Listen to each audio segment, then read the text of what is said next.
The Mahabharata of KRISHNA-DWAIPAYANA VYASA. Book 1. PARVA. Section 75. Sambhava PARVA. VYASA said, "Hear now, as I recite the recorded genealogy, that is sacred and subservient to religion, profit and pleasure, of these royal sages: Daksha, the lord of creation; Manu, the son of Hare; Bharata, Pru, and Ajamaha. I shall also recite to thee, O sinless one, the genealogies of the Yadavas and of the Krus and of the king of the Bharata line. These genealogies are sacred, and their recitation is a great act of propitiation. That recitation can forth wealth, fame and long life. And, O sinless one, all these I have named shone in their splendor and were equal unto the great Rishis in energy. Parishethas had 10 sons who were all devoted to asceticism and possessed of every virtue. They burned, of old, by the fire emanating from their mouths, several plants of poisonous and innumerable large trees that had covered the earth and became a source of great discomfort to man. After these 10, was born another named Daksha. It is from Daksha that all creatures have sprung. Therefore is he, O tiger among men, called the grandfather. Born of Parishethas the Muni Daksha, uniting himself with Varini, begat 1,000 sons have rigid vows, all like himself. And Narada taught these 1,000 sons have Daksha the excellent philosophy of Sankhya as a means of salvation. And, O Janamaya, the lord of creation, Daksha, then, from the desire of making creatures, begat 50 daughters. And he made all of them his appointed daughters, so that their sons might be his sons also for the performance of our religious acts. And he bestowed 10 of his daughters on Dharma, and 13 on Kasyapa. And he gave 27 to Chandra, who are all engaged in indicating time. And Kasyapa, the son of Marichi, begat on the eldest of his 13 wives, the Edagis, the celestials endued with great energy and having Indra as their head, and also Vivaswat, the son. And of Vivaswat was born the Lord Yama. And Mritanga, Vivaswat, also begat another son after Yama, gifted with great intelligence and named Manu. And Manu was endued with great wisdom and devoted to virtue. And he became the progenitor of a line. And in Manus race have been born all human beings, who have, therefore, been called Manavas. And it is of Manu that all men including Brahmanas, KSHATRIYAS, and others have been descended, and are, therefore, all called Manavas. Subsequently, O monarch, the Brahmanas became united with the KSHATRIYAS. And those sons have Manu that were Brahmanas devoted themselves to the study of the Vedas. And Manu begat 10 other children named Vina, Dhrishnu, Narishan, Nabhaga, Ikshvaka, Karusha, Saryati, the 8th, a daughter named Ela, Prishadra the 9th, and Nabhagarishta, the 10th. They all betook themselves to the practices of KSHATRIYAS. Besides these, Manu had 50 other sons on earth. But we heard that they all perished, quarreling with one another. The learned Puravas was born of Ela. It hath been heard by us that Ela was both his mother and father. And the great Puravas had sway over 13 islands of the sea. And, though a human being, he was always surrounded by companions that were superhuman. And Puravas, intoxicated with power, quarreled with the Brahmanas, and little caring for their anger robbed them of their wealth. Beholding all this, Kumara came from the region of Brahman and gave him good counsel, which was, however, rejected by Puravas. Then the wrath of the great Rishis was excited, and the avaricious monarch, who intoxicated with power, had lost his reason, was immediately destroyed by their curse.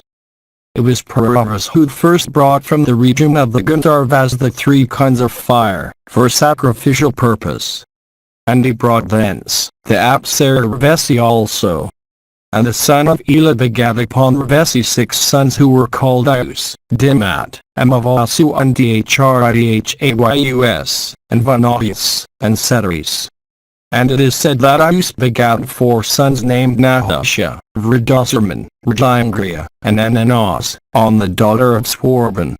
And, O monarch, Nahusha, of all the sons of Aus, being gifted with great intelligence and prowess, ruled his extensive kingdom virtuously. And King Nahusha supported evenly the Pitras, the Celestials, the Rishis, the Brahmanas, the Gandharvas, the Nagas, the Rakshasis, the Kshatriyas, and the Vyas. And they suppressed all robber gangs with a mighty hand. But he made the Rishis pay tribute and carry him on their backs like beasts of burden. And, conquering the very gods by the beauty of his person, his asceticism, prowess, and energy, he ruled as if he were Indra himself. And Nahusha begat 6 sons, all of sweet speech, named Yati, Yayati, Sunyati, Ayati, and Dhruva. Yati, betaking himself to asceticism, became a muni like unto Brahman himself. Yayati became a monarch of great prowess and virtue. He ruled the whole earth, performed numerous sacrifices, worshipped the Pitras with great reverence, and always respected the gods. And he brought the whole world under his sway and was never vanquished by any foe. And the sons of Yayati were all great bowmen and resplendent with every virtue. And, O king, they were begotten upon his 2 wives, Devayani and Sarmishta. And of Devayani were born Yetu and Travasu, and of Sarmishta were born Jarahi, and Pru. And, O king, having virtuously ruled his subjects for a long time, Yayati was attacked with a hideous decrepitude, destroying his personal beauty. And attacked by decrepitude, the monarch then spoke, Odharata, unto his sons Yetu and Pru and Travasu and Rahim, and these words, Ye dear sons, I wish to be a young man and to gratify my appetites in the company of young women. Do you help me therein? To him his eldest son born of Devayani then said, What needest thou, O king? Dost thou want to have your youth? Yayati then told him, Accept thou my decrepitude, O son. With thy youth I would enjoy myself. During the time of a great sacrifice I have been cursed by the muni Usanis, Sukra. O son, I would enjoy myself with your youth. Take any of you this my decrepitude, and with my body rule ye my kingdom. I would enjoy myself with a renovated body. Therefore, ye my sons, take ye my decrepitude. But none of his sons accepted his decrepitude. Then his youngest son Pru said unto him, O king, enjoy thyself now once again with a renovated body and returned youth. I shall take thy decrepitude and at thy command rule thy kingdom. Thus addressed, the royal sage, by virtue of his ascetic power, then transferred his own decrepitude unto that high self son of his, and with the youth of Pru became youth. While with the monarch sage Pru ruled his kingdom. Then, after 1,000 years had passed away, Yayati, that tiger among kings, remained thus strong and powerful as a tiger. And he enjoyed for a long time the companionship of his 2 wives. And in the gardens of Chitraratha, the king of Gandharvas, the king also enjoyed the company of the Apsaraswaki. But even after all this, the great king found his appetites unsatiated. The king then recollected the following truths contained in the Puranas, Truly, one's appetites are never satiated by enjoyment. Paragraph continues. On the other hand, like sacrificial butter poured into the fire, they flame up with indulgence. Even if one enjoyed the whole earth with its wealth, diamonds and gold, animals and women, one may not yet be satiated. It is only when man doth not commit any sin in respect of any living thing, in thought, deed, or speech, it is then that he attaineth to purity as that of Brahman. When one feareth nothing, when one is not feared by anything, when one wisheth for nothing, when one injureth nothing, it is then that one attaineth to the purity of Brahman. The wise monarch seemed as unsatisfied that one's appetites are never satiated, set his mind at rest by meditation, and took back from his son his own decrepitude. And giving him back his youth, though his own appetites were unsatiated, and installing him on the throne, he spoke unto Pru thus: Thou art my true heir, thou art my true son by whom my race is to be continued. In the world shall my race be known by thy name. Vayyampayana continued, Then the tiger among kings, having installed his son Pru on the throne, went away to the mount of Bhrigu for devoting himself to asceticism. And, having acquired great ascetic merit, after long years, he succumbed to the inevitable influence of time. He left his human body by observing the vow of fasting, and ascended to heaven with his wives. Section 76. Janamedaya said, O thou of the wealth of asceticism, tell me how our ancestor Yati, who is the 10th from Prajapati, obtained for a wife the unobtainable daughter of Sukra. I desire to hear of it in detail. Tell me also, one after another, of those monarchs separately who were the founders of dynasties. Vayyampayana said, The monarch Yati was in splendor like unto Indra himself.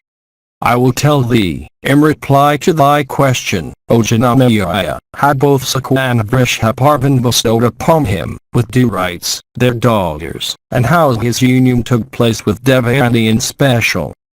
Between the Celestials and the Ajaras, there happened, of yore, frequent encounters for the sovereignty of the three worlds with everything in them. The gods, then, from desire of victory, installed the son of Angiras, Brihaspati, as their priest to conduct their sacrifices, while their opponents installed Miller and Usanas as their priests for the same purpose. And between those two Brahmanas there are always much boastful rivalry. Those Danavas assembled for encounter that were slain by the gods were all revived by the Sirasukra by the power of his knowledge. And then starting again, into life, these fought with the gods. The Ajaras also slew on the field of battle many of the Celestials. But the open-minded Brihaspati could not revive them, because he knew not the science called Sanjivani, revivification, which Kavyaru endued with great energy knew so well. And the gods were, therefore, in great sorrow. And the gods, in great anxiety of heart and entertaining a fear of the learned Usanas, then went to Keka, the eldest son of Brihaspati, and spoke unto him, saying, We pay court to thee, be kind to us and do us a service that we regard as very great. That knowledge which resides in Sukra, that Brahman of immeasurable prowess, make thy own as soon as thou canst. Thou shalt find the Brahmana in the court of Vrishaparvan. He always protects the Danavas but never us, their opponents.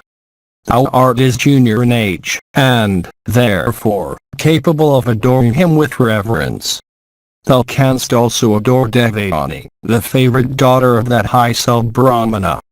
Indeed, thou alone art capable of propitiating them both by worship. There's none else that can do so. By gratifying Devayani with thy conduct, liberality, sweetness, and general behavior, thou canst certainly obtain that knowledge. The son of Brihaspati, thus solicited by the gods, said so be it, and went to where Vrishaparvan was. Keka, thus sent by the gods, soon went to the capital of the chief of the Ajaras, and beheld Sukra there. And beholding him, he thus spoke unto him, Accept me as thy disciple. I am the grandson of the Rishi Angiras and son of Brihaspati. By name I am known as Keka. Thyself becoming my preceptor, I shall practice the Brahmacharya mode of life for 1,000 years.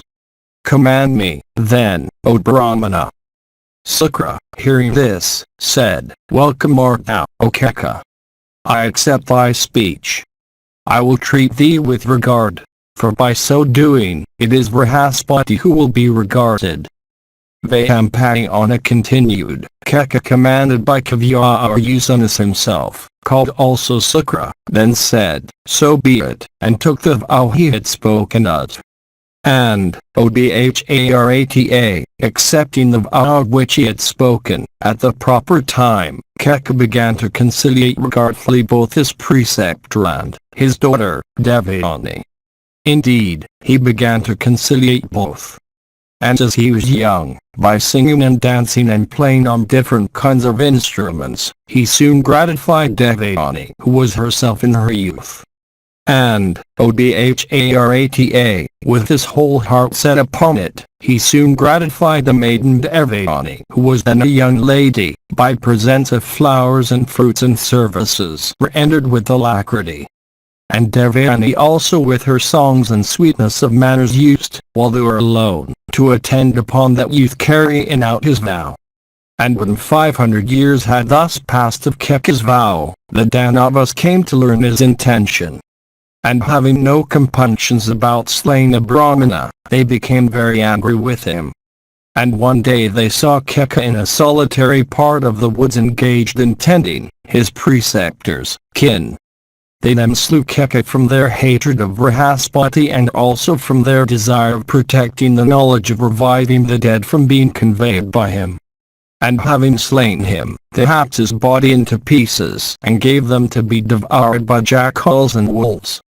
And, when twilight came, the king returned to the fold without him who tended them. And Devayani, seeing the king returned from the woods without Keka, spoke, Obharata, unto her father thus: My evening fire hath been kindled. The sun also hath set, O father. The king have returned without him who tended them. Keka is, indeed, not to be seen. It is plain that Keka hath been lost, or is dead. Truly do I say, O father, that without him I will not live. Sukha hearing this said, I will revive him by saying, Let this one come. Then having recourse to the science of reviving the dead, Sukha summoned Keka. And summoned by his preceptor, Keka appeared before him in the gladness of heart tearing by virtue of his preceptor's science the bodies of the wolves that had devoured him. And asked about the cause of his delay, he thus spoke unto Bhargava's daughter. Indeed, asked by the Brahman's daughter, he told her, I was dead.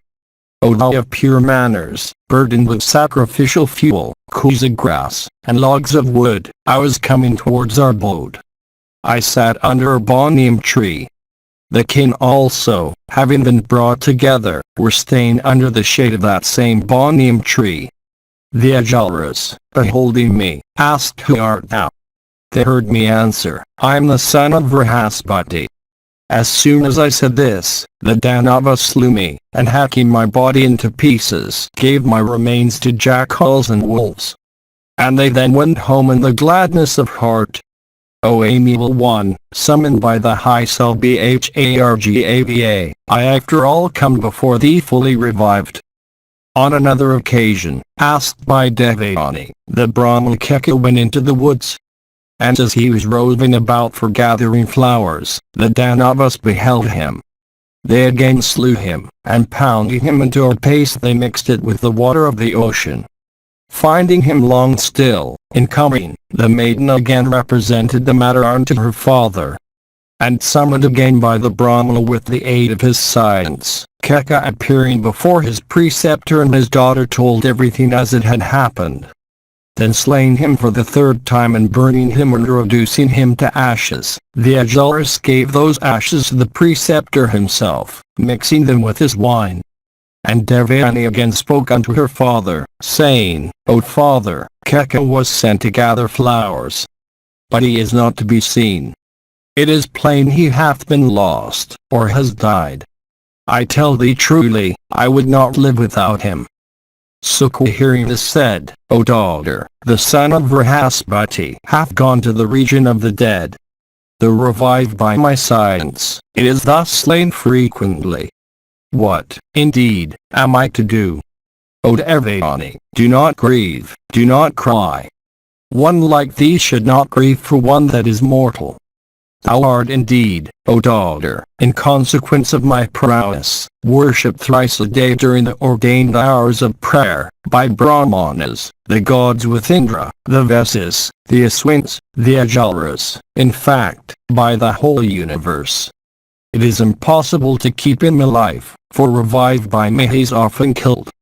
To all this Devayani replied, why shall I, O father, not grieve for him whose grandfather is old and Jairus himself, whose father is Brihaspati, who is an ocean of ascetic merit, who is the grandson of a rishi and the son also of a rishi.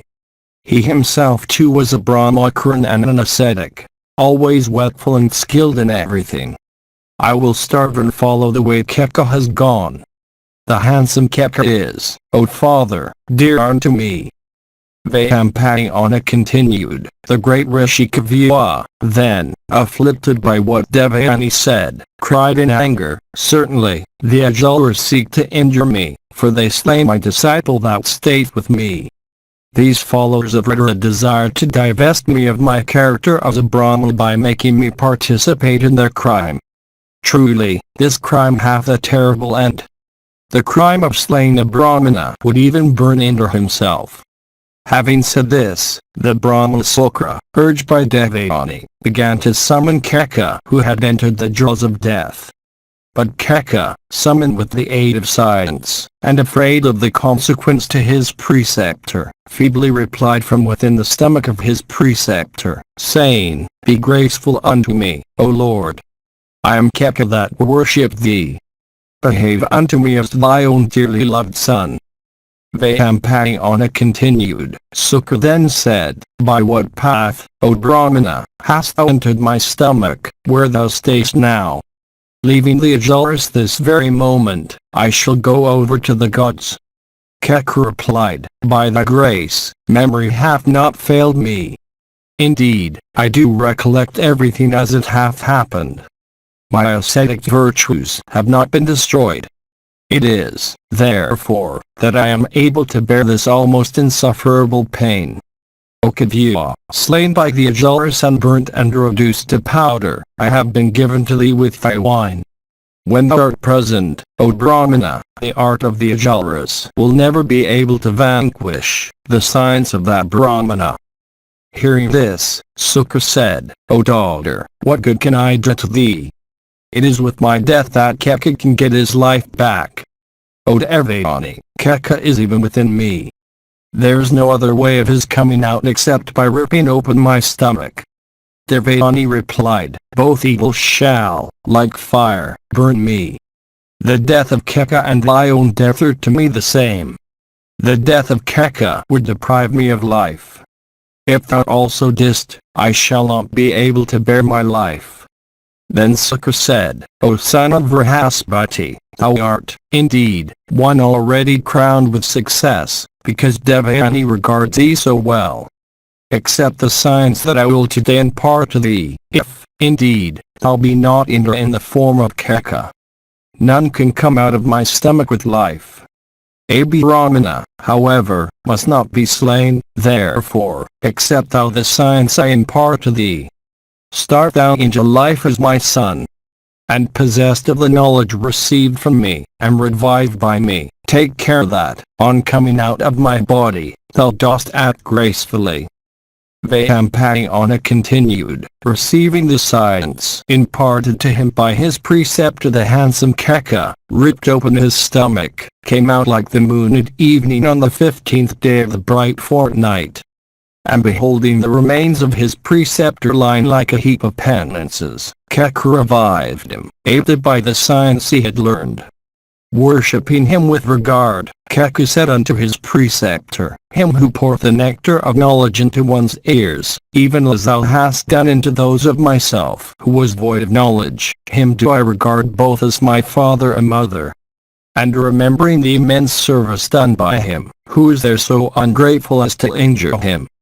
They that, having acquired knowledge, injure the preceptor, who is always an object of worship, who is the giver of knowledge, who is the most precious of all precious objects on earth, come to be hated on earth and finally go to the regions of the sinful.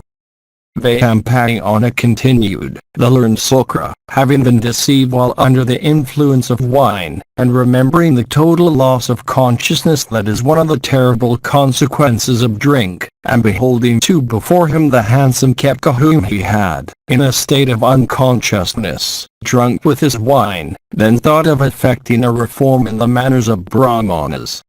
The high Sadhusanas rising up from the ground in anger, then spoke as follows. The wretched Brahmana who from this day, unable to resist the temptation, will drink wine shall be regarded as having lost his virtue, shall be reckoned to have committed the sin of slaying a Brahmana, shall be hated both in this and the other worlds. I set this limit to the conduct and dignity of Brahmanas everywhere. Let the honest, let Brahmanas, let those with regard for their superiors, let the gods, let the three worlds, listen. Having said these words at high Seld one, that ascetic of ascetics, then summoning the Dandavas who had been deprived by fate of the good sense, told them these words, Ye foolish Dandavas, know ye that Kepka hath obtained his wishes. He will henceforth dwell with me. Having obtained the valuable knowledge of reviving the dead, that Brahmana hath, indeed, become in prowess even as Brahman himself. Vayampayana continued, Bhargava having said so much cut short his speech. The Dandavas were surprised and went away to their homes. Keka, too, having stayed with his preceptor for a full 1,000 years, then prepared to return to the abode of the Celestials, after having obtained his preceptor's permission. Section 77. Vayampayana said, after the expiry of the period of his vow, Keka, having obtained his preceptor's leave, was about to return to the abode of the Celestials, when Devayani, addressing him, said, O grandson of the Rishi Angiras, in conduct and birth, in learning, asceticism and humility, thou shinest most brightly. As the celebrated Rishi Angiras is honored and regarded by my father, so is thy father regarded and worshipped by me. O thou of ascetic wealth, knowing this, listen to what I say. Recollect my conduct towards thee during the period of thy vow, Brahmacharya. Thy vow hath now been over. It behoveth thee to fix thy affections on me. O accept my hand duly with ordained mantras. Keka replied, Thou art to me an object of regard and worship even as thy father. O thou of faultless features, thou art, indeed, even an object of greater reverence. Thou art fairer than life to the high soul Bhargava, O amiable one. As the daughter of my preceptor, thou art never worthy of my worship. As my preceptor Sukra, thy father, is ever deserving of my regards, so art thou, O Devayani. Therefore, it behoveth thee not to say so. Hearing this, Devayani replied, Thou, too, art the son of my father's preceptor's son. Therefore, O best of Brahmanas, thou art deserving of my regards and worship. O Keka, when thou wert slain so many times by the Ajaras, recollect today the affection I showed for thee. Remembering my friendship and affection for thee, and, indeed, my devoted regard also, O virtuous one, it behoveth thee not to abandon me without any fault. I am truly devoted to thee. Hearing all this, Keka said, O thou of virtuous vows, do not urge me into such a sinful course. O thou of fair eyebrows, be gracious unto me. Beautiful one, thou art to me an object of greater regard than my preceptor. Full of virtuous resolves, O large-eyed one, of face as handsome as moon, the place where thou hadst resided, namely, the body of Kavya, hath also been my abode. Thou art truly my sister. Amiable one, happily have we passed the days that we have been together. There is perfect good understanding between us. I ask thy leave to return to my abode. Therefore, bless me so that my journey may be safe. I must be remembered by thee, when thou recalls me in connection with topics of conversation, as one that hath not transgressed virtue. Always attend upon my preceptor with readiness and singleness of heart. To all this, Devanani answered, solicited by me. If, indeed, thou truly refuses to make me thy wife, then, O Keka, this fine elegy shall not bear fruit. Hearing this, Keka said, I have refused thy request only because thou art the daughter of my preceptor, and not because thou hast any fault. Nor hath my preceptor in this respect issued any command. Curse me if it please thee. I have told thee what the behavior should be of a rishi. I do not deserve thy curse, O Devanani. But yet thou hast cursed me. Thou hast acted under the influence of passion and not from a sense of duty. Therefore, thy desire will not be fulfilled. No rishi's son shall ever accept thy hand in marriage. Thou hast said that my knowledge shall not bear fruit. Let it be so. But in respect of him it shall bear fruit to whom I may impart it. Vyyampayana continued, that first of Brahmanas, Keka, having said so unto Devanani speedily went his way unto the abode of the chief of the Celestials. Beholding him arrived, the Celestials with Indra head, having first worshipped him, spoke unto him as follows, Thou hast indeed performed an act of great benefit for us. Wonderful hath been thy achievement. Thy fame shall never die. Thou shalt be a sharer with us in sacrificial offerings. Section 78. Vyyampayana said, the dwellers in heaven became exceedingly glad in welcoming Keka, who had mastered the wonderful science. And, O bull of Bharatas race, the Celestials then learned that science from Keka and considered their object already achieved. And assembling together, they spoke unto him of 100 sacrifices, saying, the time hath come for showing prowess. Slay thy foes, O Purandara. And thus addressed, Megavad, then accompanied by the Celestials, set out, saying, so be it. But on his way he saw a number of damsels. These maidens were sporting in a lake in the gardens of the Gandharva Chitraratha. Changing himself into wind, he soon mixed up the gardens of those maidens which they had laid on the bank. A little while after, the maidens, getting up from the water, approached their garments that had, indeed, got mixed up with one another. And it so happened that from the intermingled heap, the garments of Devanani were appropriated by Sarmishta, the daughter of Rishabharvan, from ignorance that it was not hers. And, O king, thereupon, between them, Devanani and Sarmishta, then ensued a dispute. And Devanani said, O daughter of the Ajara, chief, why dost thou take my attire, being, as thou art, my disciple? As thou art destitute of good behavior, nothing good can happen to thee. Sarmishta, however, quickly replied, thy father occupying a lower seat, always adoreth with downcast looks, like a hired chanter of praises. My father, whether he sitteth at his ease or reclineth at full length. Thou art the daughter of one that chanteth the praises of others, of one that accepteth alms. I am the daughter of one who is adored, of one who bestoweth alms instead of ever accepting them. Beggar woman as thou art free to strike thy breast, to use ill words, to vow enmity to me, to give way to thy wrath. Extorters of alms, thou weepest tears of anger in vain.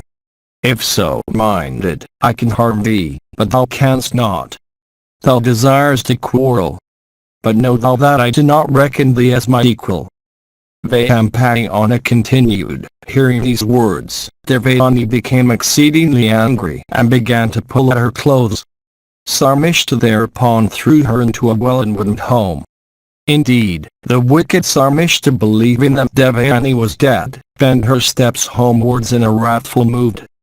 After Sarmishta had left, Yayagi the son of Nahusha soon came to the spot.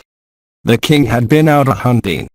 The couple of horses harnessed to his car and the other single horse with them were all fatigued. And the king himself was thirsty. And the son of Nahusha saw a well that was by. And they saw that it was dry. But in looking down into it, he saw a maiden who in splendor was like a blazing fire. And beholding her within it, the blessed king addressed that girl of the complexion of the celestials, soothing her with sweet words. And they said, Who art thou, O fair one, of nails bright as burnished copper, and with earrings decked with celestial gems? Thou seemest to be greatly perturbed. Why dost thou weep in affliction? How, indeed, hast thou fallen into this well covered with creepers and long grass? And, O slender-waist girl, answer me truly whose daughter thou art. Devayani then replied, I am the daughter of Sukra, who brings back into life the Ajaras slain by the gods. He doth not know what hath befallen me. This is my right hand, O king, with nails bright as burnished copper. Thou art well born. I ask thee, to take and raise me up. I know thou art of good behavior, of great prowess, and of wide fame. It behoveth thee, therefore, to raise me from this well. Vayyampayana continued, King Yayati, learning that she was a Brahmana's daughter, raised her from that well by catching hold of her right hand. And the monarch promptly raising her from the pit and squinting to her tapering thighs, sweetly and courteously returned to his capital. When the son of Nahasha had gone away, Devayani of faultless features, afflicted with grief, then spoke unto her maid, Garnika by name, who met her then. And she said, O Garnika, go thou quickly and speak to my father without loss of time of everything as it hath happened. I shall not now enter the city of Vrishaparvan. Vayyampayana continued, Garnika, thus commanded, repaired quickly to the mansion of the Ajara chief, where she saw Kavya and spoke unto him with her perception dimmed by anger. And she said, I tell thee, O great Brahmana, that Devayani hath been ill-used, O fortunate one, in the forest by Sarmishta, the daughter of Vrishaparvan. And Kavya, hearing that his daughter had been ill-used by Sarmishta, speedily went out with a heavy heart, seeking her in the woods. And when he found her in the woods, he clasped her with affection and spoke unto her with voice choked with grief, O daughter, the well or woe that befalleth people is always due to their own faults. Thou hast therefore some fault, I ween, which hath been expiated thus. Hearing this Devayani replied, Be it a penalty or not, listen to me with attention. Oh, hear that all Sarmishta, the daughter of Vrishaparvan, hath said unto me. Really hath she said that thou art only the hired chanter of the praises of the Ajara king. Even thus hath she, that Sarmishta, Vrishaparvan's daughter, spoken to me, with reddened eyes, these piercing and cruel words, Thou art the daughter of one that ever chanteth for hire the praises of others, of one that asketh for charities, of one that accepteth alms, whereas I am the daughter of one that receiveth adorations, of one that giveth, of one that never accepteth anything as gift. These have been the words repeatedly spoken unto me by the proud Sarmishta, the daughter of Vrishaparvan, with eyes red with anger. If, O father, I am really the daughter of a hired chanter of praises, of one that accepteth gifts, I must offer my adorations in the hope of obtaining her grace. Oh, of this I have already told her. Sukha replied, Thou art, O Devayani, no daughter of a hired adorer, of one that asketh for alms and accepteth gifts. Thou art the daughter of one that adores none, but of one that is adored by all. Vrishaparvan himself knoweth it, and Indra, and King Yayati too. That inconceivable Brahma, that unappeasable Godhead, is my strength. The self-create, himself, gratified by me, hath said that I am for I the Lord of the which is in all things on earth or in heaven. I tell thee truly that it is I who pour rain for the good of creatures and who nourish the annual plants that sustain all living things. Vayyampayana continued, It was by such sweet words of excellent import that the father endeavored to pacify his daughter afflicted with woe and oppressed by anger. Section 79. Sukha continued, Know, then, O Devayani, that he that meaneth not the evil speeches of others, conquereth everything. The wise say that he is a true charioteer who without slackening holdeth tightly the reins of his horses. He, therefore, is the true man that subdueth, without indulging in his rising wrath. Know thou, O Devayani, that by him is everything conquered, who calmly subdueth his rising anger. It is regarded as a man who by having recourse to forgiveness, shaketh off his rising anger like a snake casting off its fluffy that suppresseth his anger, he that regardeth not the evil speeches of others, he that becometh not angry, though there be cause, certainly acquireth the four objects for which we live, namely, virtue, profit, desire, and salvation, between him that performed without fatigue sacrifices every month for 100 years, and him that never feeleth angry at anything, he that feeleth not wrath is certainly the higher. Boys and girls, unable to distinguish between right and wrong, quarrel with each other. The wise never imitate them. Devayani, on hearing this speech of her father, said, O father, I know also what the difference is between anger and forgiveness as regards the power of each. But when a disciple behaveth disrespectfully, he should never be forgiven by the preceptor if the latter is really desirous of benefiting the former. Therefore, I do not desire to live any longer in a country where evil behavior is at a premium. The wise man desirous of good, should not dwell among those sinfully inclined men who always speak ill of good behavior and high birth. But there should one live, indeed, that hath been said to be the best of dwelling places, where good behavior and purity of birth are known and respected. The cruel words uttered by Vrishaparvan's daughter burn my heart even as men, desirous of kindling a fire, burn the dry fuel. I do not think anything more miserable for a man in the three worlds than to adore one's enemies blessed with good fortune, himself possessing none. It hath been indeed said by the learned that for such a man even death would be better. Section 80. Vyampayana said, Then Kavya, the foremost of Bhrigus line, became angry himself, and approaching Vrishaparvan where the latter was seated, began to address him without weighing his words. O king, he said, sinful acts do not, like the earth, bear fruit immediately, but gradually and secretly do they extirpate their doers. Such fruit visiteth either one's own self, one's son, or one's grandson. Sins must bear their fruit. Like rich food they can never be digested.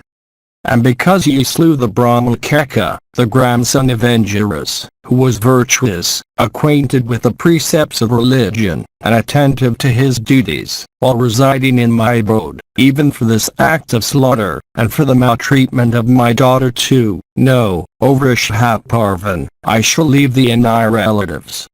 Indeed, O king, for this, I can no longer stay with thee. Dost thou, O Ajara chief, think that I am a raving liar? Thou makest light of thy offense without seeking to correct it. Vrishaparvan then said, O son of Bhrigu, never have I attributed one to virtue, of falsehood, to thee. Indeed, virtue and truth ever dwell in thee. Speak unto me, O Bhargava, if, leaving us, thou really goes hence, we shall then go into the depths of the ocean. Indeed, there is nothing else for us to do. Sukha then replied, Ye Ajaras, whether ye go into the depths of the ocean or fly away to all directions, I care little. I am unable to bear my daughter's grief. My daughter is ever dear to me. My life dependeth on her. Seek ye to please her. As Vrihaspati ever seeked the good of Indra, so do I always seek find by my ascetic merits. Vrishaparvan then said, O Bhargava, thou art the absolute master of whatever is possessed by the Ajara chiefs in this world. There are elephants, kin and horses, and even my humble self. Sukha then answered, If it is true, O great Ajara, that I am the lord of all the wealth of the Ajaras, then go and gratify Devayani. Vyampayana continued, when the great Kavya was so addressed by Vrishaparvan, he then went to Devayani and told her all. Devayani, however, quickly replied, O Bhargava, if thou art truly the lord of the Ajara king himself and of all his wealth, then let the king himself come to me and say so in my presence. Vrishabharvan then approached Devayani and told her, O Devayani of sweet smiles, whatever thou desirest I am willing to give thee, however difficult it may be to grant the same. Devayani answered, I desire Sarmishta with 1,000 maids to wait on me. She must also follow me to where my father may give me away. Vrishabharvan then commanded a maidservant in attendance on him, saying, Go and quickly bring Sarmishta hither. Let her also accomplish what Devayani wisheth. Vyampayana continued, the maidservant then repaired to Sarmishta and told her, O amiable Sarmishta, rise and follow me. Accomplish the good of thy relatives. Urged by Devayani, the Brahmana, Sukra, is on the point of leaving his disciples, the Ajaras. O Sinless one, thou must do what Devayani wisheth. Sarmishta replied, I shall cheerfully do what Devayani wisheth. Urged by Devayani, Sukha is calling me. Both Sukha and Devayani must not lead the Ajaras through my fault.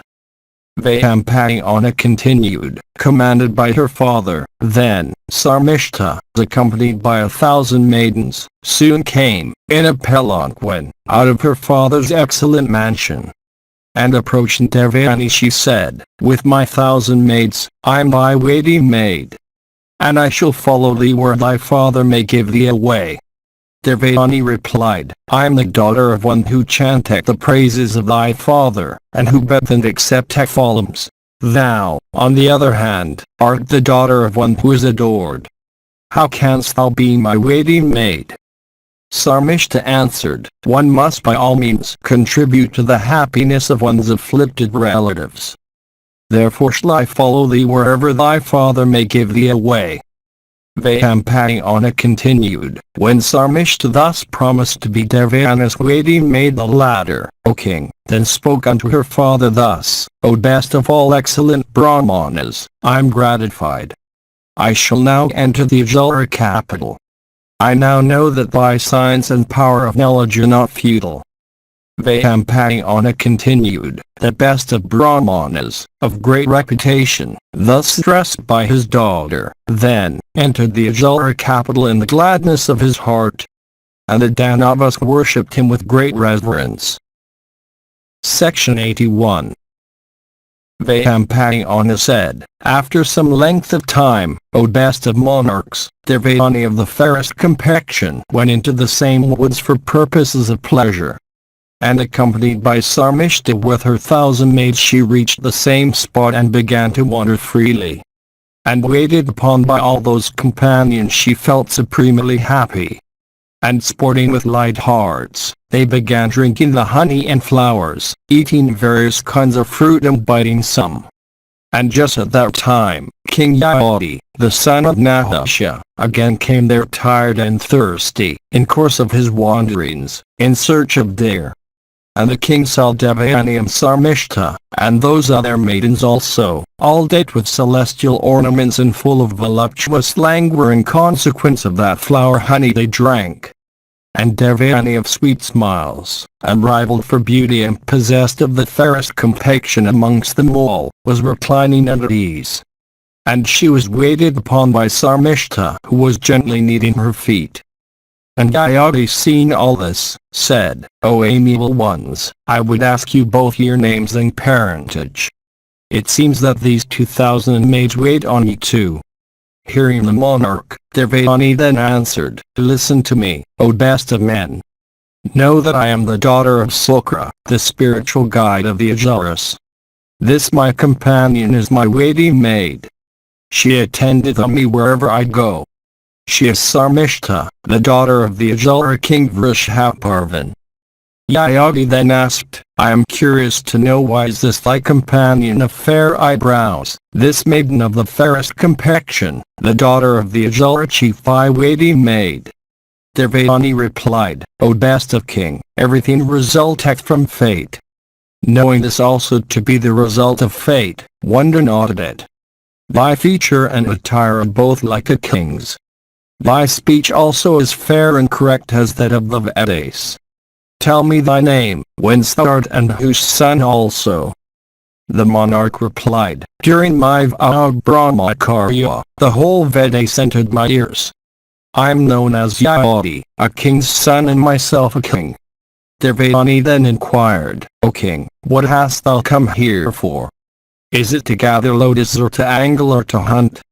Yadi said, O amiable one, thirsty from the pursuit of deer, I have come hither in search of water. I am very much fatigued. I await but your commands to leave this spot. Devayani answered, With my 2,000 damsels and my waiting maid Sarmishta, I wait but your commands. Prosperity to thee. Be thou my friend and lord. Yayati, thereupon, replied, Beautiful one, I do not deserve thee. Thou art the daughter of Sukha, far superior to me. Thy father cannot bestow thee even on a great king. To this Devayani replied, Brahmanas had before this been united with the Kshatriyas, and Kshatriyas with Brahmanas. Thou art the son of a rishi and thyself a rishi. Therefore, O son of Nahusha, marry me. Yayati, however, replied, O thou of the handsomest features, the four altars have, indeed, sprung from one body. But their duties and purity are not the same, the Brahma being truly superior to all. Devayani answered, This hand of mine hath never been touched before by any man save thee. Therefore, do I accept thee for my lord. How, indeed, shall any other man touch my hand which had before been touched by thyself who art a rishi? Yayadi then said, The wise know that a Brahmana is more to be avoided than an angry snake of virulent poison, or a blazing fire of spreading flames. Devayani then told the monarch, O bull amongst men, why dost thou, indeed, say that Brahmana should be more avoided than an angry snake of virulent poison or a blazing fire of spreading flames? The monarch answered, The snake killeth only one. The sharpest weapon slayeth but a single person. The Brahmana, when angry, destroyed whole cities and kingdoms. Therefore, O timid one, do I deem a Brahman as more to be avoided than either. I cannot hence wed thee, O amiable one, unless thy father bestow thee on me. Devayani then said, Thou art, indeed, chosen by me.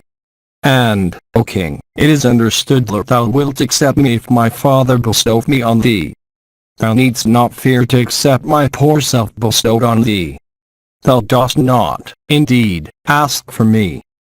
Vayampayana continued, After this, Devayani quickly sent a maidservant to her father.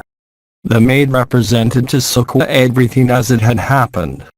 And as soon as he had heard all, Bhargava came in Yayadi. And beholding Bhargava come, Yayadi worshipped and adored the Brahmana, and stood with joint palms in expectation of his commands. And Devayani then said, This, O father, is the son of Nahusha. He took hold of my hand, when I was in distress. I bow to thee. Bestow me upon him. I shall not wed any other person in the world.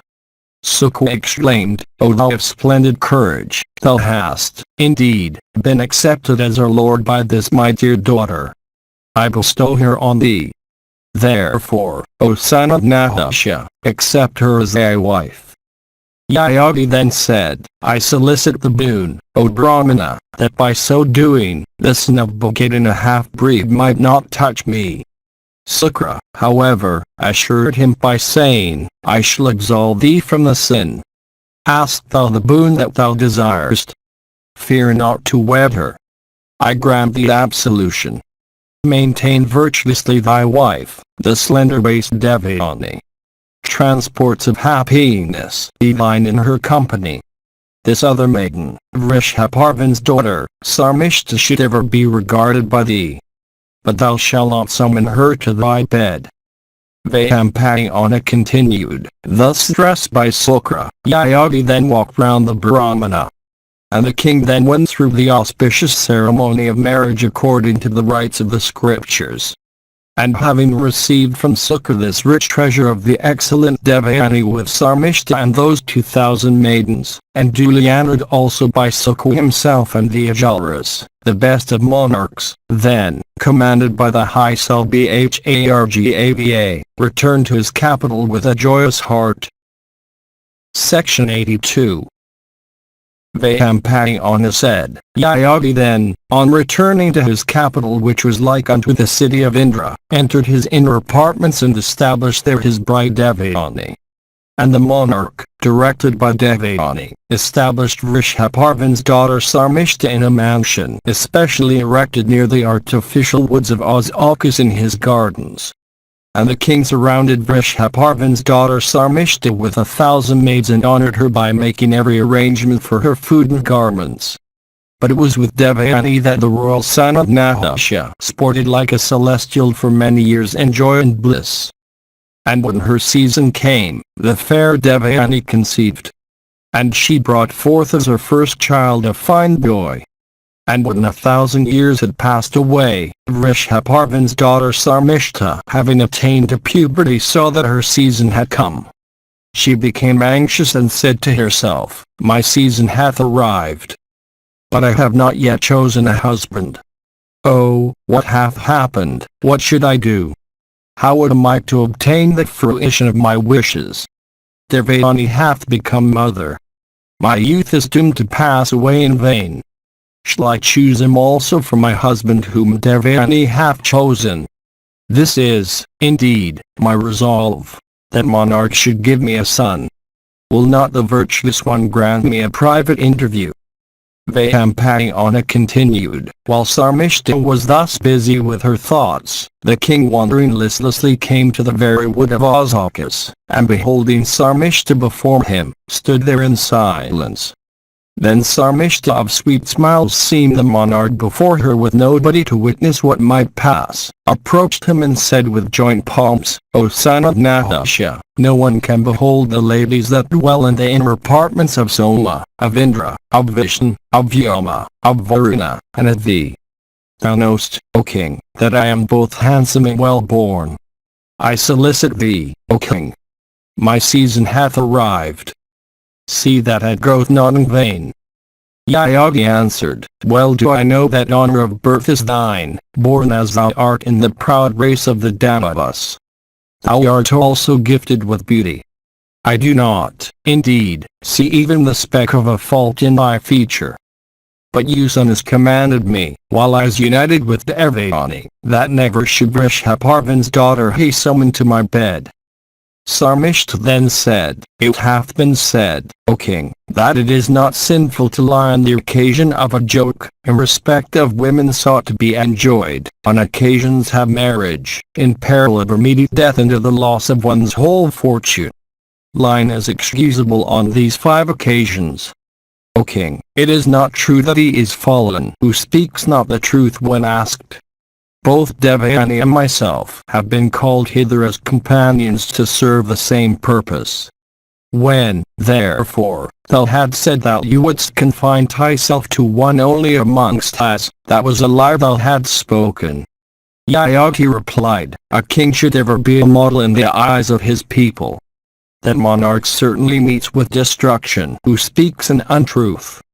As for myself, I dare not speak an untruth even if the greatest loss threatens me. Sarmishta answered, O monarch, one may look upon her friend's husband as her own. One's friend's marriage is the same as one's own. Thou hast been chosen by my friend as her husband. Thou art as much my husband, therefore. Yayagi then said, It is, indeed, my vow always to grant what one asketh. As thou askest me, tell me then what I am to do.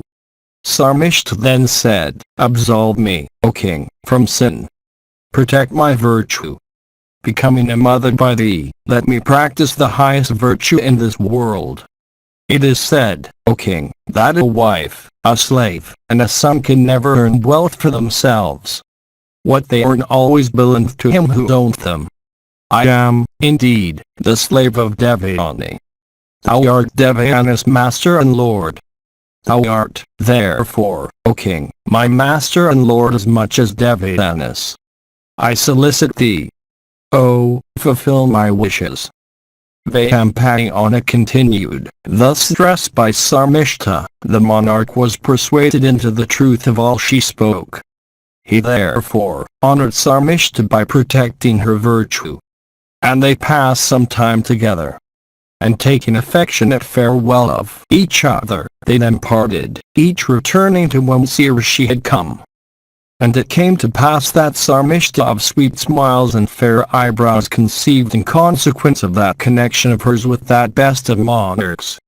And, O king, that lotus-eyed lady then in due course of time brought forth a son of the splendor of a celestial child and of eyes like lotus petals.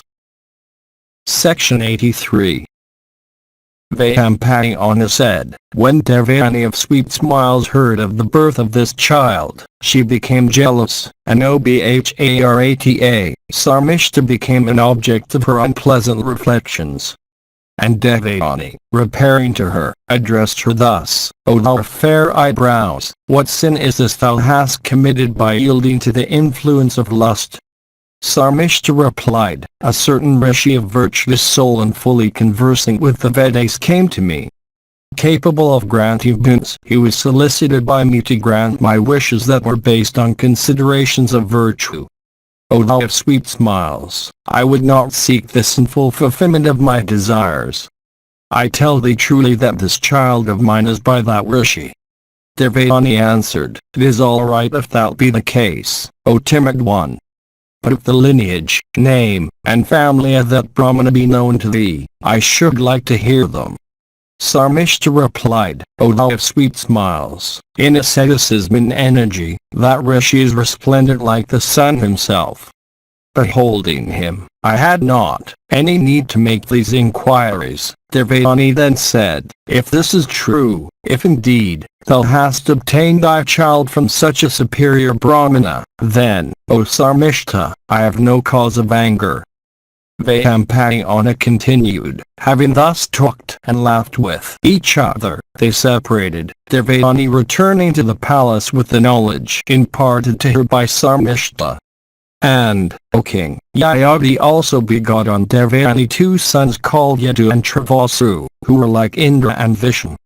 And Sarmishta, the daughter of Rishabharvan, became through the royal sage the mother of three sons in all, named Rahi, N, and Pro.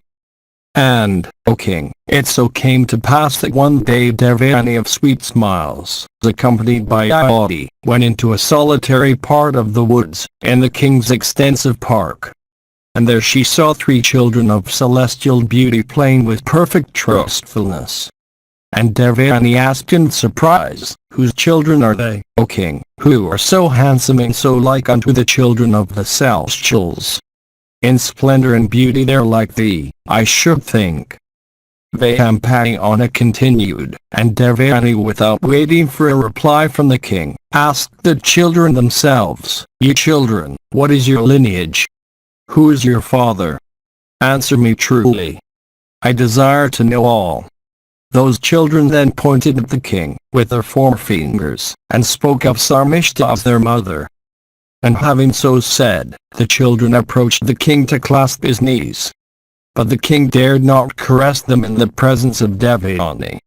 The boys then left the place, and made towards their mother, weeping in grief. And the king, at this conduct of the boys, became very much abashed. But Devayani, marking the affection of the children for the king, learnt the secret and addressing Sarmishta, said, how hast thou dared to do me an injury, being, as thou art, dependent on me? Dost thou not fear to have recourse once more to that abjure custom of thine? Sarmishta said, O thou of sweet smiles, all that I told thee of a rishi is perfectly true. I have acted rightly and according to the precepts of virtue, and therefore, do I not fear thee. When thou hadst chosen the king for thy husband, I, too, choose him as mine. O beautiful one, a friend's husband is, according to usage, one's own husband as well. thou art the daughter of a Brahmana and, therefore, deservest my worship and regard. But dost thou not know that this royal sage is held by me in greater esteem still? Vyampayana said. Devayani then, hearing those words of hers, exclaimed, O king, thus, thou hast wronged me, O monarch. I shall not live here any longer. And saying this, she quickly rose, with tearful eyes, to go to her father. And the king was grieved to see her thus, and alarmed greatly, followed in her footsteps, endeavoring to appease her wrath. But Devayani, with eyes red with anger, would not desist. Speaking not a word to the king, with eyes bathed in tears, she soon reached the side of her father Usanis, the son of Kavi. And beholding her father, she stood before him, after due salutations. And Yayaga also, immediately after, saluted and worshipped Bhargava. And Devayani said, O father, virtue hath been vanquished by vice. The low have risen, and the high have fallen. I have been offended again by Sarmishta, the daughter of Rishabharvan. 3 sons have been begotten upon her by this king Yayati. But, O father, being luckless I have got only 2 sons. O son of Bhargu, this king is renowned for his knowledge of the precepts of religion. But, O Kavya, I tell thee that he hath deviated from the path of rectitude. Sukra, hearing all this, said, O monarch, since thou hast made vice thy beloved pursuit, though fully acquainted with the precepts of religion, invincible decrepitude shall paralyze thee. Yayagi answered, Adorable one, I was solicited by the daughter of the Danava king to fructify her season. I did it from a sense of virtue and not from other motives. That male person, who being solicited by a woman in her season doth not grant her wishes, is called, O Brahmana, by those conversing with the Vedas, a slayer of the embryo. He who, solicited in secret by a woman full of desire and in season, goeth not unto her, loseth virtue and is called by the learned a killer of the embryo, O son of Bhargu. For these reasons, and anxious to avoid sin, I went into Sarmishta. Sukha then replied, Thou art dependent on me. Thou shouldst have awaited my command. Having acted falsely in the matter of thy duty, O son of Nahusha, thou hast been guilty of the sin of theft. Vyampayana continued, Yayati, the son of Nahusha, thus cursed by the angry Usanis, was then divested of his youth and immediately overcome by decrepitude. And Yayati said, O son of Bhargu, I have not yet been satiate with youth or with Devayani. Therefore, O Brahmana, be graceful unto me so that decrepitude might not touch me. Sukha then answered, I never speak an untruth. Even now, O king, art thou attacked by decrepitude. But if thou likest, thou art competent to transfer this thy decrepitude to another. Yayati said, O Brahmana, let it be commanded by thee that that son of mine who giveth me his youth shall enjoy my kingdom, and shall achieve both virtue and fame. Sukha replied, O son of Nahusha, thinking of me thou mayst transfer this thy decrepitude to whomsoever thou likest. That son who shall give thee his youth shall become thy successor to the throne. He shall also have long life, wide fame, and numerous progeny. Section 84. Vyampayana said, Yayati, then, overcome with decrepitude, returned to his capital and summoning his eldest son Yadu, who was also the most accomplished, addressed him thus, Dear child, from the curse of Kavya called also Usanis, decrepitude and wrinkles and whiteness of hair have come over me. But I have not been gratified yet with the enjoyment of youth. Do thou, O Yadu, take this my weakness along with my decrepitude. I shall enjoy with thy youth. And when a full 1,000 years will have elapsed, returning to thee thy youth, I shall take back my weakness with this decrepitude. Yadu replied, There are innumerable inconveniences in decrepitude, in respect of drinking and eating. Therefore, O king, I shall not take thy decrepitude. This is, indeed, my determination. White hair on the head, cheerlessness and relaxation of the nerves, wrinkles all over the body, deformities, weakness of the limbs, emaciation, incapacity to work, defeat at the hands of friends and companions, these are the consequences of decrepitude. Therefore, O king, I desire not to take it. O king, thou hast many sons, some of whom are dear to thee. Thou art acquainted with the precepts of virtue. Ask some other son of thine to take thy decrepitude. Yayati replied, Thou art sprung from my heart, O son, but thou givest me not thy youth. Therefore, thy children shall never be kings. And he continued, addressing another son of his, O Travasu, take thou this weakness of mine along with my decrepitude. With thy youth, O son, I like to enjoy the pleasure of life. After the lapse of a full 1,000 years, I shall give back to thee thy youth, and take back from thee my weakness and decrepitude. Travasu replied, I do not like decrepitude, O father, it takes away all appetites and enjoyments, strength and beauty of person, intellect, and even life. Yayati said to him, Thou art sprung from my heart, O son, but thou givest me not thy youth. Therefore, O Travasu, thy race shall be extinct.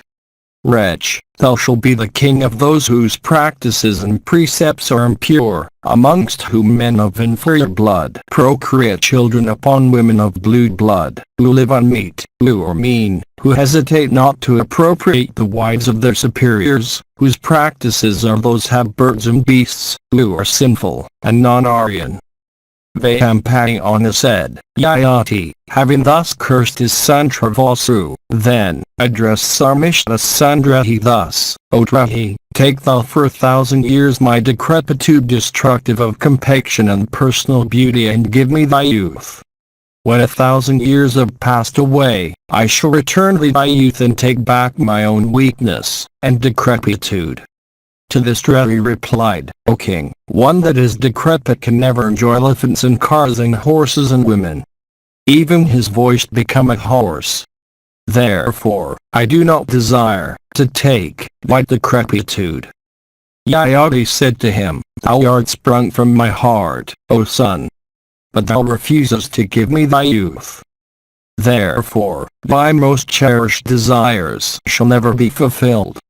Thou shalt be king only in name, of that region where there are no roads for the passage of horses and cars and elephants, and good vehicles, and asses, and goats and bullocks, and palanquins, where there is swimming only by rafts and floats. Yayati next addressed N and said, O N, take my weakness and decrepitude. I shall with thy youth enjoy the pleasures of life for 1,000 years.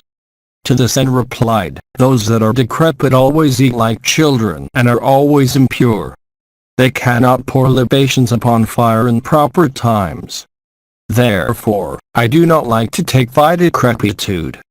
Yayati said to him, Thou art sprung from my heart, thou givest not thy youth. Thou find so many faults in decrepitude. Therefore, decrepitude shall overcome thee. And, O N, thy progeny also, as soon as they attain to youth, shall die. And thou shalt also not be able to perform sacrifices before fire. Yayati at last turned to his youngest child, Pru, and addressing him said, Thou art, O Pru, my youngest son. But thou shalt be the first of all. Decrepitude, wrinkles, and whiteness of hair have come over me in consequence of that curse of caviar called also uselessness. I have not yet, however, been satiate with my youth. O Pru, take thou this my weakness and decrepitude. With thy youth I shall enjoy for some years the pleasures of life. And when 1,000 years have passed away, I shall give back to thee thy youth and take back my own decrepitude. Vayampayana said, thus addressed by the king, Pru answered with humility, I shall do, O monarch, as thou bidest me. I shall take, O king, thy weakness and decrepitude. Take thou my youth and enjoy as thou listest the pleasures of life. covered with thy decrepitude and becoming old, I shall, as thou camest, continue to live, giving thee my youth. Yayati then said, O Pru, I have been gratified with thee. And being gratified, I tell thee that the people in thy kingdom shall have all their desires fulfilled.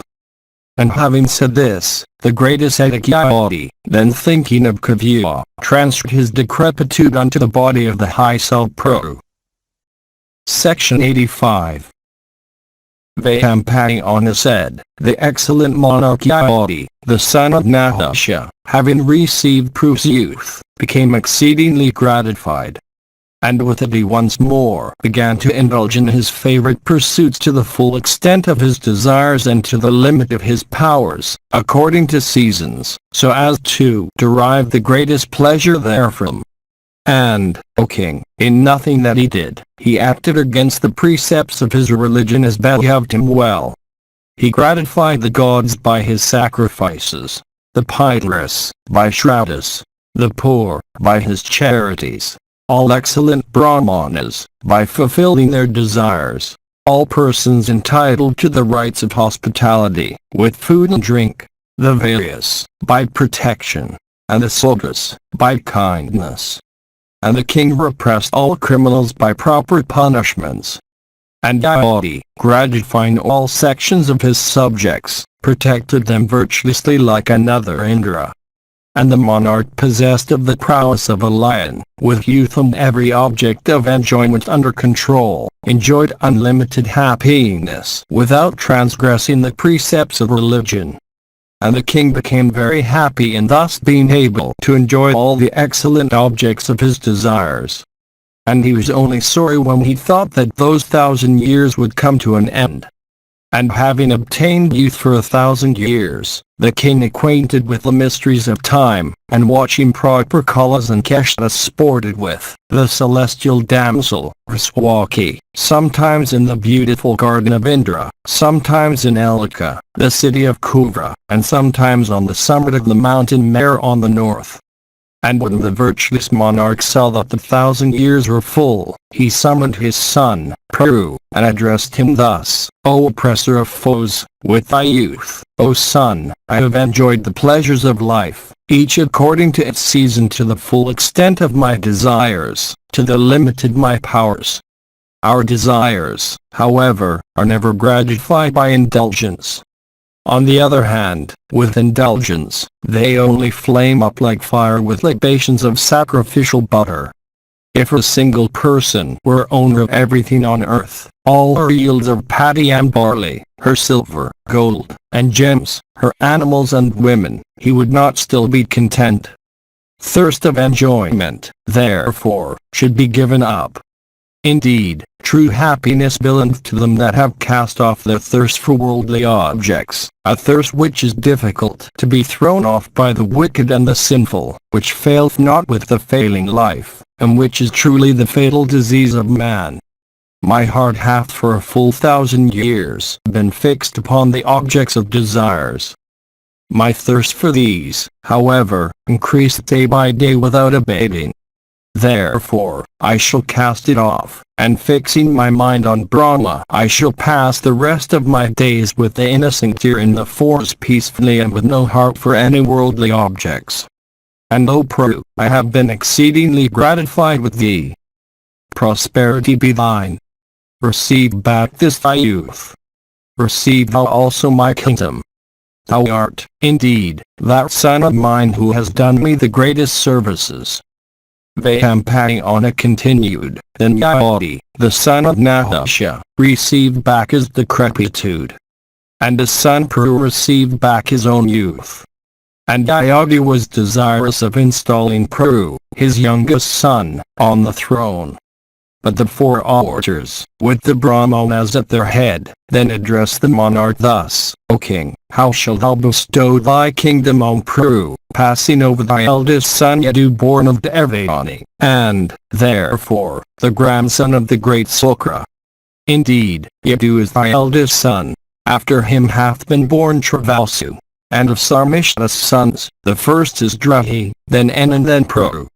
How doth the youngest deserve the throne, passing all his elder brothers over. This we represent to thee. O, conform to virtuous practice. Yayati then said, Ye four orders with Brahmanas at their head, hear my words as to why my kingdom should not be given to my eldest son. My commands have been disobeyed by my eldest son, Yadu. The wise say that he is no son who disobeyeth his father. That son, however, who doth the bidding of his parents, who seek their good, who is agreeable to them, is indeed the best of sons. I have been disregarded by Yadu and by Travasu, too. Much I have been disregarded by Drehi and by N also. By Pur alone hath my word been obeyed. By him have I been much regarded. Therefore, the youngest shall be my heir. He took my decrepitude. Indeed, Pur is my friend. He did what was so agreeable to me. It hath also been commanded by Sukha himself, the son of Kavi, that son of mine who should obey me will become king after me and bring the whole earth under his sway. I, therefore, beseech thee, let Pur be installed on the throne. The people then said, True it is, O king, that son who is accomplished and who seeks the good of his parents, deserveth prosperity even if he be the youngest. Therefore, doth Pru, who hath done the good, deserve the crown. And thus Sukha himself hath commanded it, we have nothing to say to it. Vayampayana continued. The son of Nahusha, thus stressed by the contented people, then installed his son, Pru, on the throne. And having bestowed his kingdom on Pru, the monarch performed the initiatory ceremonies for retiring into the woods. And soon after he left his capital, followed by Brahmanas and ascetics. The sons have yet are known by the name of the Yadavas, while those of Travasu have come to be called the Yavanas. And the sons have Drahi are the Bhojas, while those of N, the Mlechchhhas. The progeny of Pru, however, are the Purivas, amongst whom, O monarch, thou art born, in order to rule for 1,000 years with thy passions under complete control. Section 86. Vayampayana said, King Yayati, the son of Nahusha, having thus installed his dear son on the throne, became exceedingly happy, and entered into the woods to lead the life of a hermit.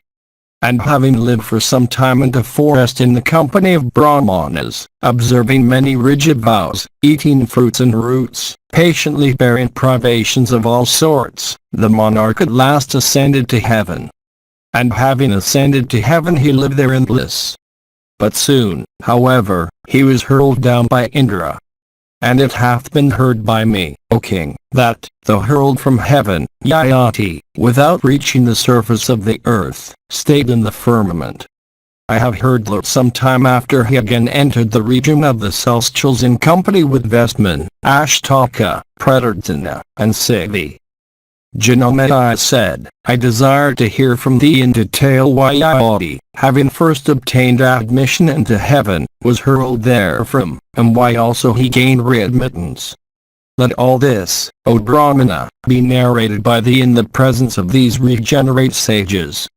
Yayati, Lord of Earth, was, indeed, like the chief of the celestials.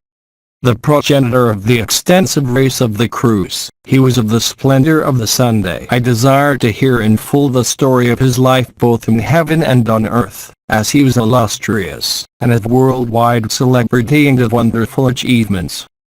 Vayampayana said, Indeed, I shall recite to thee the excellent story of Yayati's adventures on earth and in heaven. That story is sacred and destroyeth the sins of those that hear it. King Yayati, the son of Nahusha, having installed his youngest son, Pru, on the throne after casting his sons with Yadu for their eldest amongst the Mlechchhhas, entered the forest to lead the life of a hermit. And the king eating fruits and roots lived for some time in the forest.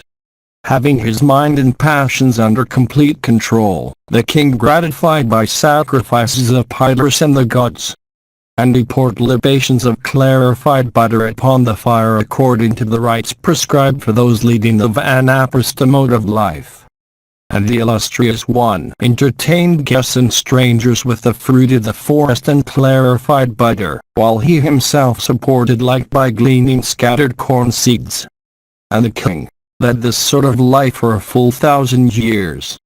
And observing the vow of silence and with mind under complete control, he passed 1 full year, living upon air alone and without sleep. And he passed another year practicing the severest austerities in the midst of 4 fires around and the sun overhead. And, living upon air alone, he stood erect upon Murlek for 6 months. And the king of sacred deeds ascended to heaven, covering heaven as well as the earth, with the fame of his achievements. Section 87. Vayampayana said, while that king of kings dwelt in heaven, the home of the celestials, he was reverenced by the gods, the Satyas, the Maruts, and the Vyasas. Of sacred deeds, and mind under complete control, the monarch used to repair now and then from the abode of the celestials unto the region of Brahman. And it hath been heard by me that he dwelt for a long time in heaven. One day the best of kings, Yayati, went to Indra, and there in course of conversation the Lord of Earth was asked by Indra as follows: What didst thou say, O king, when thy son Puri took thy decrepitude on earth, and when thou gavest him thy kingdom? Yayati answered, I told him that the whole country between the rivers Ganga and Yamuna was his. That is, indeed, the central region of the earth, while the outlying regions are to be the dominions of thy brothers. I also told him that those without anger were ever superior to those under its sway, those disposed to forgive were ever superior to the unforgiving. Man is superior to the lower animals. Among men again the learned are superior to the unlearned. If wronged, thou shalt not wrong in return. One's wrath, if disregarded, burneth one's own self, but he that regardeth it not taketh away all the virtues of him that exhibiteth it. Never shalt thou pain others by cruel speeches. Never subdue thy foes by despicable means, and never utter such scorching and sinful words as may torture others. He that pricketh as if with thorns man by means of hard and cruel words, thou must know, ever carry within his mouth a Rakshasas. Prosperity and luck fly away at his very sight. Thou shalt ever keep the virtuous before thee as thy models. Thou shalt ever with retrospective eye compare thy acts with those of the virtuous. Thou shalt ever disregard the hard words of the wicked. Thou shalt ever make the conduct of the wise the model upon which thou art to act thyself. The man hurt by the arrows of cruel speech hurled from one's lips, weep day and night. Indeed, these strike at the core of the body. Therefore the wise never fling these arrows at others.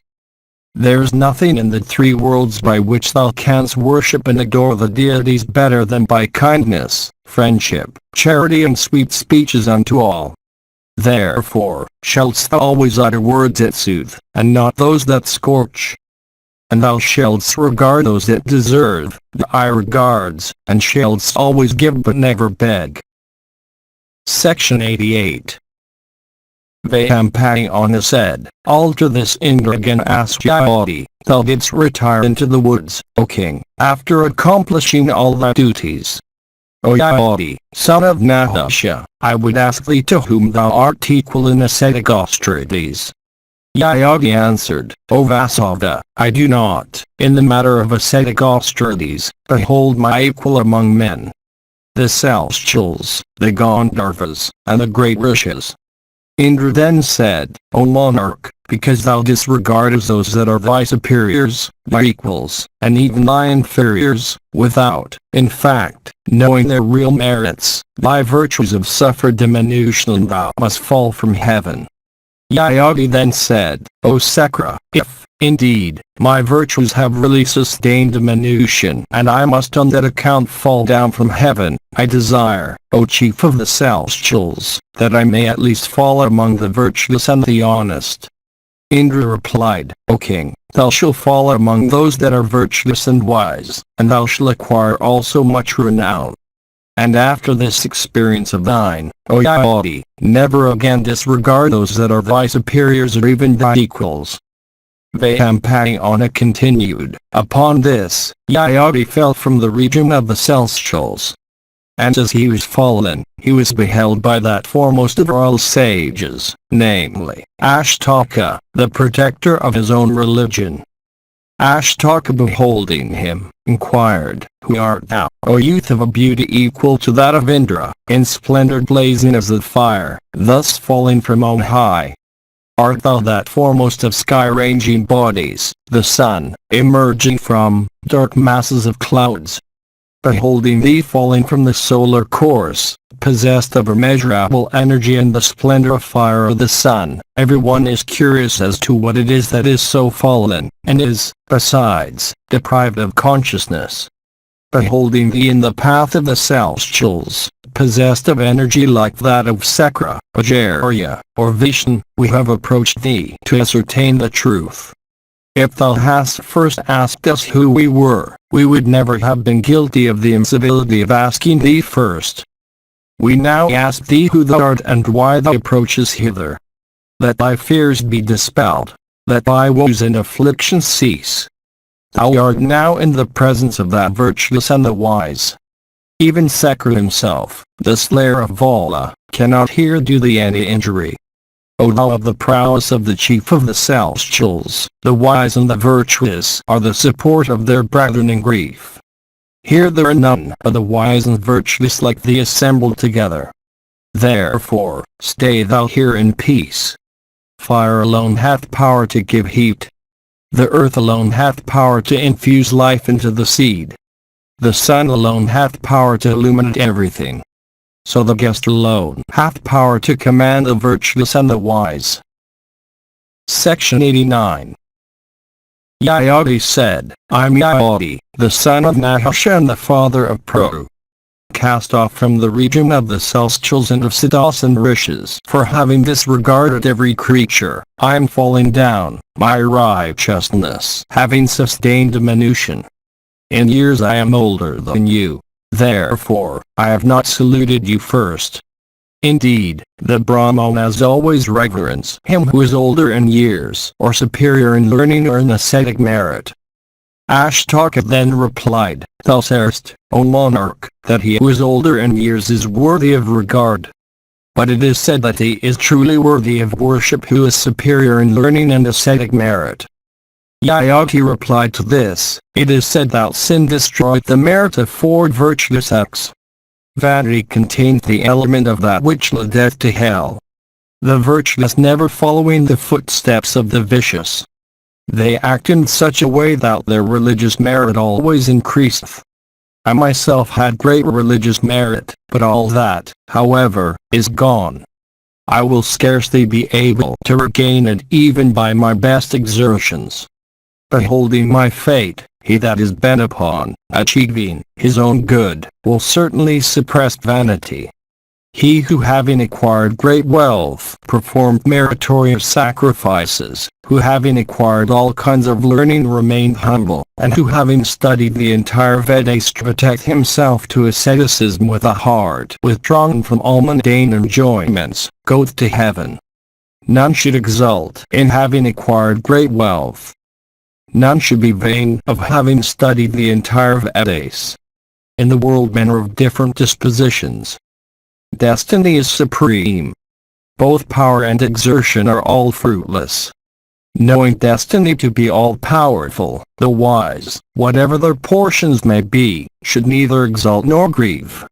When creatures know that their well and woe are dependent on destiny and not on their own exertion or power, they should neither grieve nor exult, remembering that destiny is all-powerful.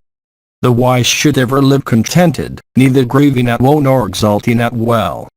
When destiny is supreme, both grief and exultation are unbecoming.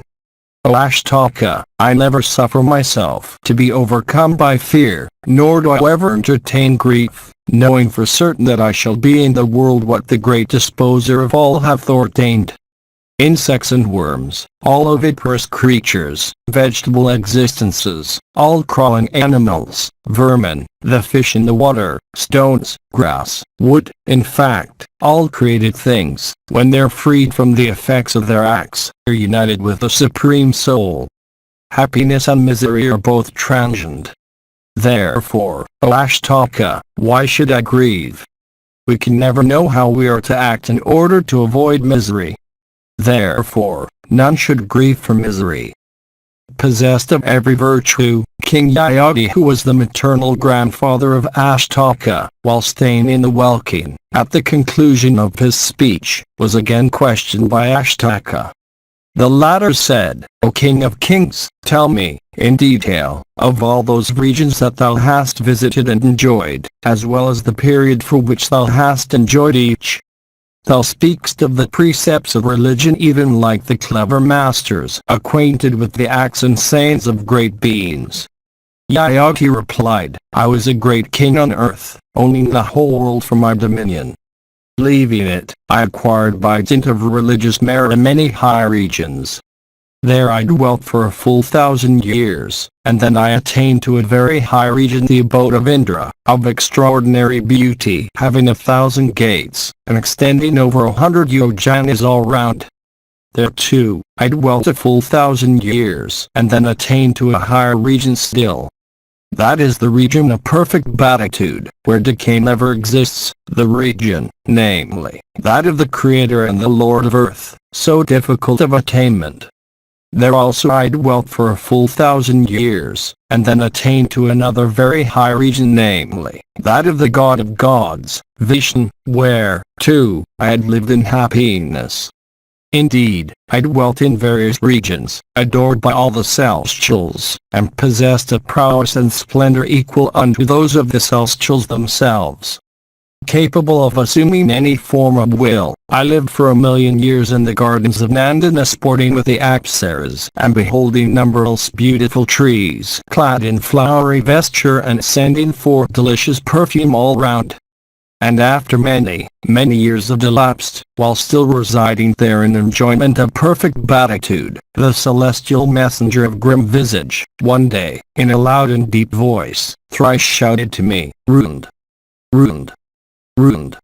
O Lion among kings, this much do I remember. I was then fallen from Nandana, my religious merits gone.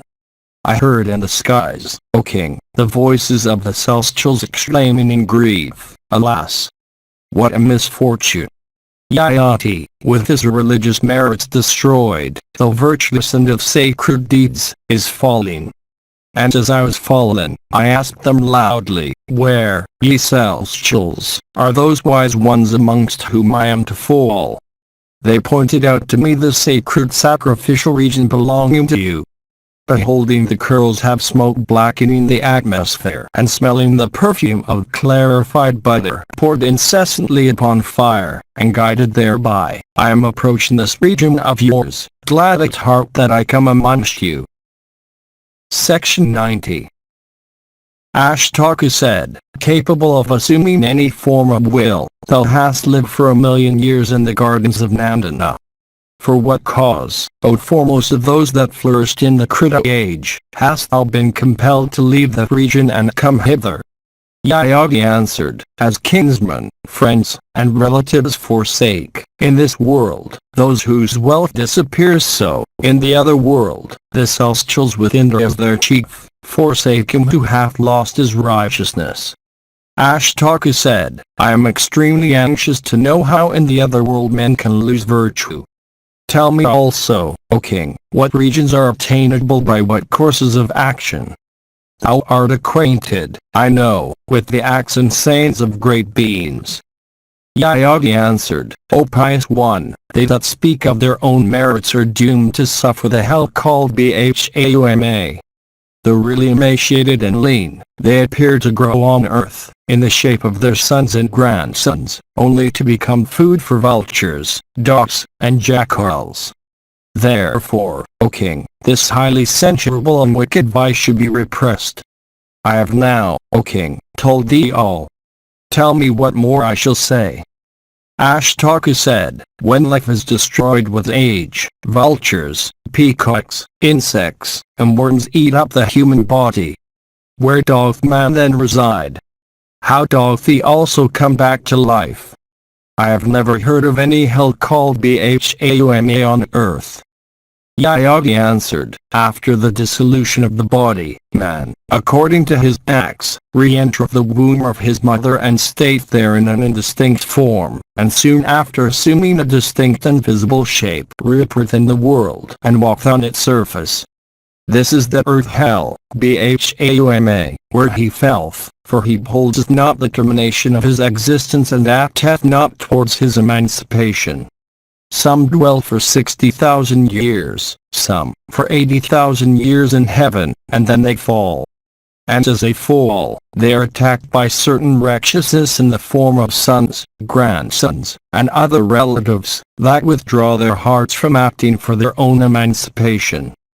Ashtaka asked, for what sinner beings, when they fall from heaven, attacked by these fierce and sharp-toothed Rakshasas? Why are they not reduced to annihilation? How do they again enter the womb, furnished with senses? Yajna answered, after falling from heaven, the being becometh a subtle substance living in water. This water becometh the semen, whence is the seed of vitality. Then centering the mother's womb in the womany season, it developeth into the embryo and next into visible life like the fruit from the flower. Entering trees, plants, and other vegetable substances, water, air, earth, and space, that same watery seed of life assumed the quadruple or bictal form. This is the case with all creatures that you see. Ashtaka said, O tell me, I ask thee because of my doubts. Doth a being that hath received a human form enter the womb in its own shape or in some other? How doth it also acquire its distinct and visible shape, eyes and ears and consciousness as well? Questioned by me, O, explain it all. Thou art, O Father, one acquainted with the acts and sayings of great beings. Yajna answered, according to the merits of one's acts, the being that in a subtle form coheres in the seed that is dropped into the womb is attracted by the atmospheric force for purposes of rebirth. It then developed there in course of time. First it becomes the embryo, and is next provided with a visible physical organism. Coming out of the womb in due course of time, it becometh conscious of its existence as man, and with his ears becometh sensible of sound, with his eyes, of color and form, with his nose, of scent, with his tongue, of taste, by his whole body, of touch, and by his mind, of ideas. It is thus, O Ashtaka, that the gross and visible body developed from the subtle essence. Ashtaka asked, after death, the body is burned, or otherwise destroyed. Reduced to nothing upon such dissolution, by what principle is one revived? Yajna said, O lion among kings, the person that dies assumes a subtle form, and retaining consciousness of all his acts as in a dream, he enters some other form with a speed quicker than that of air itself. The virtuous attain to a superior, and the vicious to an inferior form of existence. The vicious become worms and insects. I have nothing more to say, O thou of great and pure soul. I have told thee how beings are born, after development of embryonic forms, as 4-footed, 6-footed creatures and others with more feet. What more wilt thou ask me?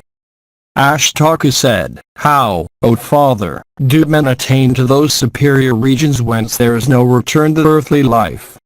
Is it by asceticism or by knowledge? How also can one gradually attain to felicitous regions? Asked by me, O answer it in full. Yajna answered, the wise say that for men there are 7 gates through which admission may be gained into heaven. There are asceticism, benevolence, tranquility of mind, self-command, modesty, simplicity, and kindness to all creatures. The wise also say that a person loseth all these in consequence of vanity.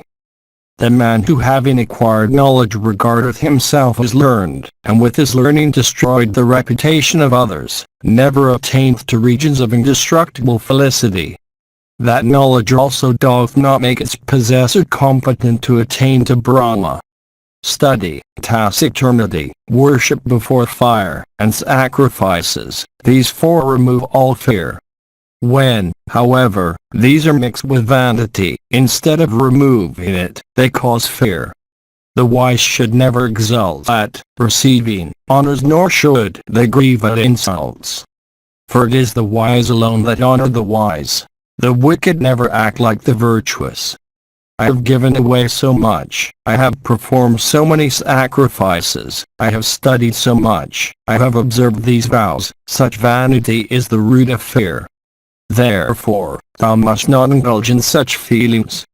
Those learned men who accept as their support the unchangeable, inconceivable Brahma alone that ever showereth blessings on persons virtuous like thee, enjoy perfect peace here and hereafter. The Mahabharata of KRISHNA-DWAIPAYANA VYASA. Translated into English, prose from the original Sanskrit text by Kisari Mohan Ganguli, 1883–1896. Calcutta.